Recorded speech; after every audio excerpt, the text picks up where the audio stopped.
सकाळ सकाळ जर असा नाश्ता मिळाला ना तर पूर्ण दिवस एनर्जेटिक राहतो. तर आज बनवते मी डोसा आणि चटणी. तर हा डोसा आणि चटणी डिफरंट आहे. म्हणजे चटणी तर त्याच पद्धतीने बनवते जशी मी बनवते त्याच पद्धतीने. आता शैलेशला ना ही चटणी खूप आवडते म्हणून मला अशी चटणी नेहमी बनवावी लागते. त्याला खोबऱ्यापेक्षा ना ह्या चटणीचा ना खूप क्रेज आहे आणि म्हणून मला प्रत्येक वेळेला टॅमॅटोची चटणी बनवावीच लागते. आणि इथे मी बॅटर भिजवलेलं आहे आणि चांगलं एवढं थंडी आहे तरी पण मस्त फुललेलं आहे. तर ह्या बॅटरचं ना मी तुम्हाला माप सांगते. 2 वाट्या मी नाचणी घेतलेली आहे, 1 वाटी चणा घेतलेला आहे, हिरवा किंवा काळा चणा असतो तो घेऊ शकतात, 1 वाटी उडदाची डाळ, 1 वाटी तांदूळ, थोडेसे पोहे आणि मेथीदाणा थोडे. आणि बस एवढंच मी सर्व धुवून आपण जसं इडलीला बॅटर ठेवतो ना भिजवत 5-6 तास तसं ठेवून रात्री त्याला चांगलं वाटून रात्रभर फर्मेंट व्हायला सोडून दिलं होतं.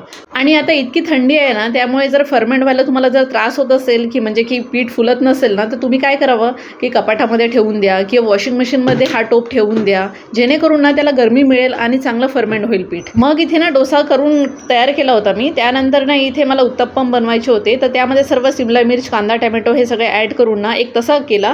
का तर हे योहानसाठी मग त्याला खायला खूप आवडतो असा म्हणून मी त्या पद्धतीने बनवला.